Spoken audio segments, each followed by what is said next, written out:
वाई येथील कोहिनूर हॉटेलसमोर पार्क केलेल्या ट्रॅव्हल्समधून बेंगली फरलांग करणाऱ्या 2 आरोपींना रायबरेली राज्य उत्तर प्रदेश येथून अटक करून त्यांच्याकडून 83 लाख रुपये रोख रक्कम हस्तगत करण्यात आली।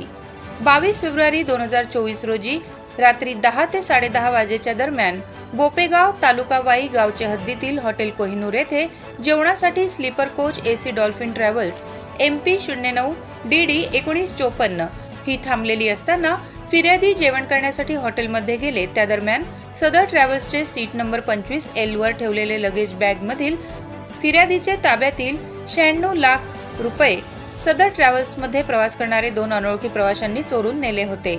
याबाबत भुईंज पोलीस ठाणे गुन्हा रजिस्टर नंबर 72/2024 मा.द. 20 कलम 379-34 प्रमाणे गुन्हा दाखल करण्यात आलाय। सदर गुन्ह्यात चोरीस गेलेली रक्कम मोठी असल्याने समीर शेख भापोसे पोलीस अधीक्षक सातारा, आचल दलाल अपर पोलीस अधीक्षक सातारा, बाळासाहेब भालचिम उपविभागीय पोलीस अधिकारी वाई विभाग, अरुण देवकर पोलीस निरीक्षक स्थानिक गुन्हे शाखा सातारा यांनी सदरचा गुन्हा उघड करण्याच्या सूचना दिल्या होत्या। त्याप्रमाणे सदर चोरीचा गुन्हा उघडकीस आणण्याकरता सह पोलीस निरीक्षक रमेश गरणे यांच्या मार्गदर्शनाखाली गुन्हे प्रकटीकरण शाखा भुईंजचे एक पथक तयार करण्यात आले होते। सदर पथकाने घटनास्थळाच्या आसपासचे CCTV फुटेजची बारकाईने पाहणी केली।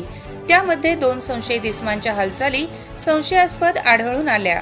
त्या अनुषंगाने तांत्रिक विश्लेषणावरून एक संशयित आरोपी हा नवी दिल्ली येथेच दुसरा उत्तर प्रदेश येथे चोरी केल्यानंतर गेल्याची खात्री झाली।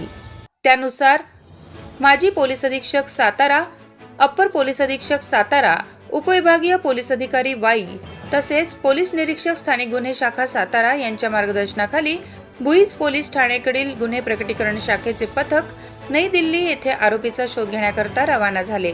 दरम्यान पोलीस पथक दिल्ली येथे पोहोचल्यानंतर सदर आरोपी दिल्ली येथून उत्तर प्रदेशला निघून जात असल्याचे समजले। त्याप्रमाणे त्याचा दिल्ली येथून सुमारे 600 किलोमीटर पाठलाग करत त्याला त्याचे गाव भवानीगड रायबरेली जिल्हा राज्य उत्तर प्रदेश येथून ताब्यात घेतले। त्याला विश्वासात घेऊन त्याच्याकडे कौशल्यपूर्वक तपास करून गुन्ह्यातील चोरीस गेलेली 83 लाख रुपये रोख रक्कम हस्तगत करण्यात आली आहे।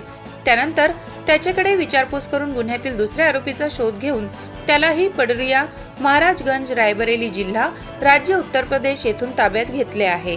गुन्ह्यातील तिसरा आरोपी सदर ट्रॅव्हल्सचा क्लीनर याचा शोध सुरू आहे। एक महत्त्वाचं डिटेक्शन आज सातारामध्ये झालेलं आहे। याच्यामध्ये भुईंज पोलीस स्टेशन या ठिकाणी 22 तारखेला एक बॅग लिफ्टिंगचा प्रकार झाला होता। याच्यामध्ये पैसे त्या बॅगमध्ये होते आणि ही बॅग चोरी झाली होती। याच्यामध्ये एकूण त्या बॅगमध्ये 96 लाख रुपये होते आणि हा संपूर्ण जो कॅश होता तो काही चोरट्यांनी लिफ्ट करून चोरी केलेला होता। याची तक्रार भुईंज पोलीस स्टेशनला देण्यात आलेली होती। याच्यामध्ये तपास स्वतः त्या भुईंज पोलीस स्टेशनचे प्रभारी गर्जे साहेब करत होते। त्यांच्यासोबत त्यांचे अधिकारी भंडारे साहेब आणि सर्व अंमलदार हे ह्या गुन्ह्याचं डिटेक्शन करण्यामध्ये काम करत होते। याच्यामध्ये एक ब्रेक थ्रू मिळाला। त्या ब्रेक थ्रू मध्ये काही गोष्टी त्यांना तांत्रिक पद्धतीने त्यांना तपासमध्ये समोर आल्या आणि त्याच्यावर वर्क करता करता त्या आरोपीपर्यंत शेवटी पोहोचल्या। याच्यामध्ये आरोपींना रायबरेली उत्तर प्रदेश मधनं हस्तगत करण्यामध्ये ते यशस्वी झाले। त्याचबरोबर महत्वाचं म्हणजे या गुन्ह्यामध्ये जो कॅश ह्या बॅगमध्ये होता तो देखील यांना याच्यामध्ये सापडलेला आहे आणि याच्यामध्ये 83 लाख रुपयाचा जो कॅश आहे तो सापडलेला आहे। सातारा पोलिसांनी आणि भुईंज पोलीस स्टेशनचे सर्व अधिकारी अंमलदार यांनी मिळून हा कॅश हस्तगत केलेला आहे। त्याचबरोबर जे 2 आरोपी होते ज्यांनी हा बॅग लिफ्ट केला होता ते देखील आम्हाला सापडलेले आहेत। त्यांना देखील अटक करण्यात आलेली आहे आणि एक मोठा केस या ठिकाणी डिटेक्ट झालेला आहे। याच्यामध्ये संपूर्ण भुईंज पोलीस स्टेशनचे सर्व अधिकारी सर्व अंमलदार यांचं मी जाहीररीत्या कौतुक करतो आणि असं डिटेक्शन ते भविष्यात देखील करत राहणार अशी अपेक्षा व्यक्त करतो। धन्यवाद। Subscribe now and press the bell icon. Never miss an update.